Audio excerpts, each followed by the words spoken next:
Hello everyone, happy new year জানাই সবাইকে আমাদের ফ্যামিলির তরফ থেকে। আজকে বছরের প্রথম দিন 1 জানুয়ারি 2025 শুরু করলাম আমরা আমাদের দিন। সকালে উঠে ব্রেকফাস্টের পরে আমরা তিনজনে একটু গল্প করছিলাম আর প্ল্যান করছিলাম আজকের দিনটা আমরা জিদানকে নিয়ে কোথায় ঘুরতে যাব। ব্রেকফাস্ট সেরেই আমাদেরকে বেরিয়ে যেতে হবে, তার কারণ দুপুরবেলায় লাঞ্চটা কিন্তু আমরা বাড়িতে এসেই করব, আর জিদানেরও লাঞ্চ টাইমটা বাড়িতেই আমাদেরকে কাটাতে হবে। ও তো বাইরের খাবার খায় না, আর আমরাও ঠিক করেছি এবছর বাইরের খাবার যতটা সম্ভব কম আমরা খাবো। তো আমাদের রান্নাবান্না ডান, আর জিদানেরও রান্না হয়ে গেছে। ব্রেকফাস্ট সেরে আমরা ভাবলাম যে যাই, আশেপাশে যে কি ভালো জিনিস আছে দেখার সেগুলো ঘুরে দেখে আসি। সেই মতনই রেডি হয়ে আমরা বেরিয়ে পড়লাম বাইরে এবারে স্কুটি নিয়ে। গুগলে দেখলাম বাড়ি থেকে 10 মিনিট দূরেই রয়েছে একটা শিশু উদ্যান। এটার নাম হলো তিস্তা শিশু উদ্যান। আসা মাত্রই এখানে 20 টাকা করে টিকিট নিয়েছিল আমাদের। টিকিট কাটার পর আমাদেরকে এন্ট্রি দিল। ভেতরে ঢুকে দেখি এত সুন্দর ফুলের বাগান রয়েছে, আরও সুন্দরভাবে ওয়েল অর্গানাইজড যাকে বলে সেইভাবে সাজানো এই সুন্দর বাগানটা।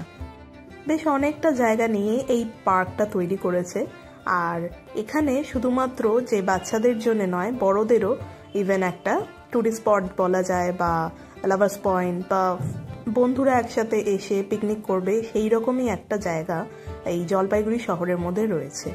যেহেতু শীতকাল, চারিদিকে বিভিন্ন রঙিন ফুলের চাষ। প্রত্যেকটা ফুলের নাম তো আমি জানি না, কিন্তু এত কালারফুল আর ব্রাইট যে দেখা মাত্রই মন ভালো হয়ে গেল। আজকে কিন্তু জিদান সোয়েটার, টুপি, মোজা, জ্যাকেট সবই পরেছে, তার কারণ জলপাইগুড়িতে আজকে প্রচণ্ড ঠান্ডা পড়েছে। গতকাল রাত অবধিও এত ঠান্ডা ছিল না, কিন্তু সকালে ওঠা মাত্র আমরা দেখলাম রোদ্দুরের তো নামই নেই, মেঘলা কুয়াশায় ঢাকা, আর প্রচণ্ড ঠান্ডা লাগছিল। নর্থ ইন্ডিয়ার ঠান্ডাটা আমরা দুজনেই খুব মিস করছিলাম, কিন্তু আজকে যে ঠান্ডাটা পড়েছিল মনে হচ্ছিল আমরা দিল্লিতেই রয়েছি। সেই ফিলটা আজকে ফাইনালি আমরা এখানে পেলাম। আর ঠান্ডার মধ্যে আমাদের ঘুরতে বেশ ভালোই লাগছিল, কারণ রোদ্দুর তো ওঠেনি, আর নতুন জায়গা, নতুন বছরে, আর বেশ খালি খালিও রয়েছে। খালি বলতে আমাদের কলকাতা বা অন্যান্য শহরগুলো যতটা আর কি ভিড় থাকে আজকের দিনে, ততটা ভিড় তো এখানে দেখলাম না, যে কারণে বেশ মজাই লাগছিল আমাদের ঘুরতে। জিদান তো খোলা মাঠ পেলেই নিচে নামবে, ভীষণ খুশিও, তো ওকে নামিয়ে দেওয়া হলো। কিন্তু প্রথমে ও একেবারেই চলতে চাইছিল না, ইচ্ছা করে দুষ্টুমি করছিল। এই জ্যাকেটটা এইবারে ওর জন্য প্রথম কেনা হয়েছে। আমরা এখানে আসবো বলেই কিনেছি, তার কারণ এখান থেকে আমরা আরও অন্যান্য জায়গায় যাব, হয়তো বরফের জায়গাতেও আমরা যেতে পারি। সেই জন্যই বাড়ি থেকে জ্যাকেটটা কিনেই এনেছিলাম। আর এই জ্যাকেটটা পরার পর ওর যেন মনে হচ্ছে খুব ভারী কিছু পরে নিয়েছে, আদৌ কিন্তু তা নয়। খানিকক্ষণ অ্যাডজাস্ট হয়ে যাওয়ার পরেই ওকে বসালাম এই রাইডটার মধ্যে। আর কেউ ছিল না, সেই কারণে আস্তে আস্তে আমরা ওকে ধরে নিয়ে ঘোরাচ্ছিলাম। আর ও এর আগে তো এই সমস্ত রাইডে চড়েনি খুব একটা, সেই কারণে ও বুঝতেও পারছিল না প্রথম দিকটাতে। তারপর যখন ওকে বুঝিয়ে দিলাম যে এই সামনের যে হ্যান্ডেলটা রয়েছে সেটা তুমি ধরে বসো, ড্যাডি তোমাকে ঘোরাবে, ও কিন্তু চুপ করে বসে ঘুরছিল, আর বেশ মজাই পাচ্ছিল। ওর মুখ দেখে আপনারাও বুঝতে পারবেন। বছরের প্রথম দিনটা জিদানের মুখের এই হাসিটা দেখার জন্যই আমরা প্ল্যান করে প্রথমে এই পার্কেই এসেছি, যাতে ও আনন্দ করতে পারে। গত বছর 1 জানুয়ারিতে ছিল জিদানের বয়স মাত্র 2.5 মাস, আর ওই সময়টাতে সব বাচ্চাদের মতন ও কোলের মধ্যে ঘুমোচ্ছিল। আর আজকে এত সুন্দর ফুলের মেলার মাঝখানে আমাদের ছোট্ট ফুলটা কি সুন্দর ঘুরে বেড়াচ্ছে, খেলছে, বিভিন্ন রাইড চড়ছে, দেখে আমাদের মনটা একেবারে ভরে গেল।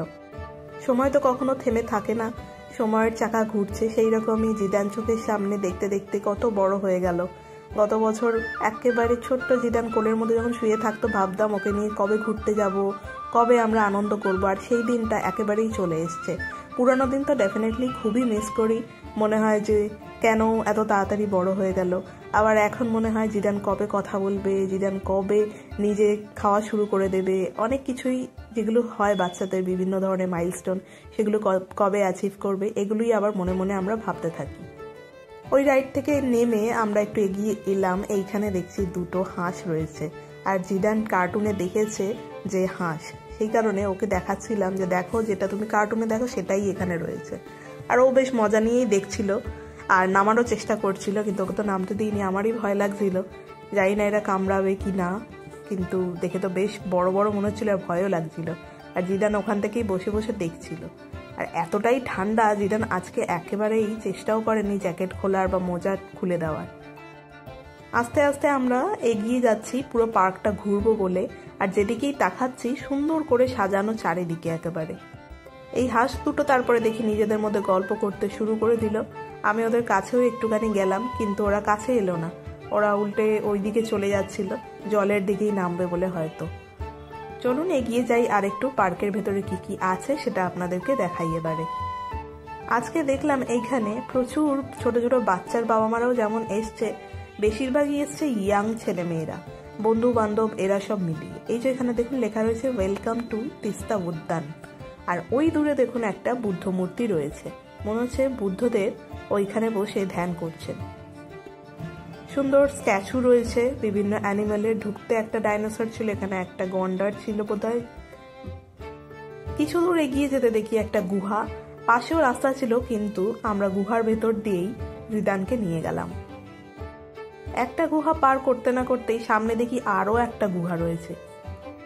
কত বড় বড় গাছপালা দেখুন। এই পার্কটা অনেক পুরানোই হবে, আমি তো জানি না ঠিক কত বছর আগে তৈরি, কিন্তু যে পরিমাণ গাছ এখানে রয়েছে সেগুলো দেখে বোঝাই যাচ্ছে পার্কটা অনেক দিন আগে তৈরি করা হয়েছে।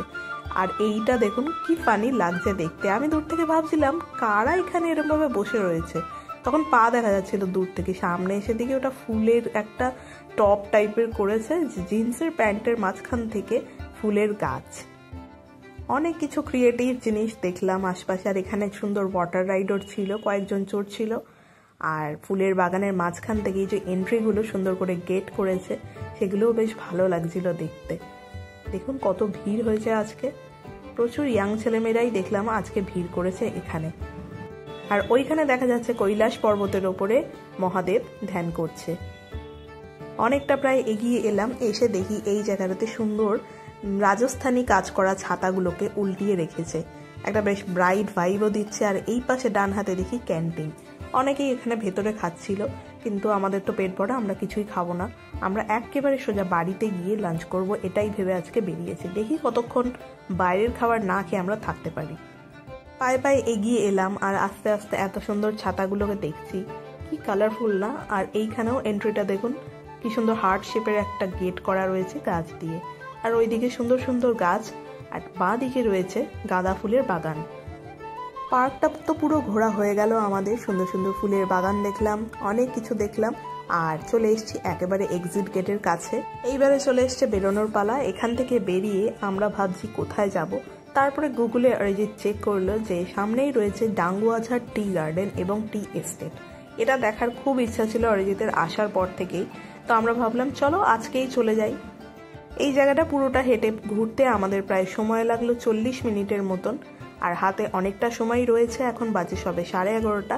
যাই এবারে আমরা টি গার্ডেনের দিকে, চলুন আপনাদেরকেও নিয়ে যাই। চোখের আরাম পেতে আমরা চলে এলাম এইবারে টি গার্ডেনে। এই যেন এক অদ্ভুত সুন্দর সবুজ, মুখে বলে বোঝানো যাবে না। চারিদিকটা এত সুন্দর দেখতে লাগছে, আর হালকা কুয়াশা এখনো রয়েছে। বেলা বাজে কিন্তু প্রায় 12টা, কিন্তু রোদের তো নাম নেই, আর রয়েছে কুয়াশায় একেবারে ঘেরা চারিদিকটা।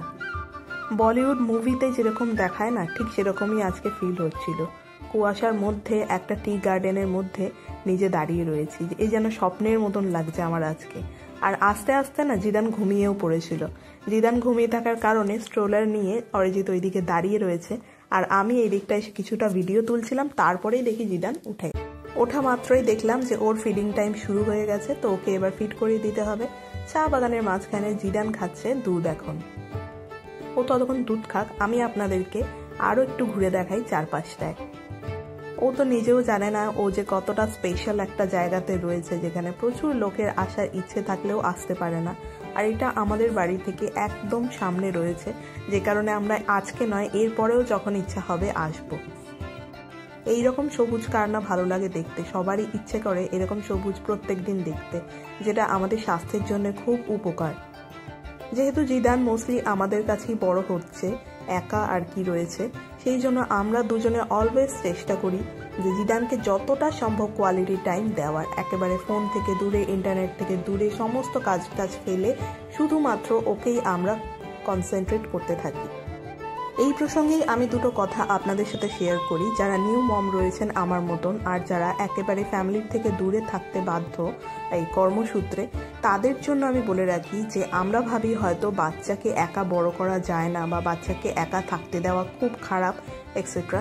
সেটা একেবারেই নয়। এটা কিন্তু একেবারে ভুল ধারণার মধ্যে আমরা থাকি এবং আমাদেরকেও ফ্যামিলি থেকে বারবার এটাই বোঝানো হয় যে বাচ্চাকে একা বড় করা যায় না, বাচ্চাকে একা রাখা যায় না।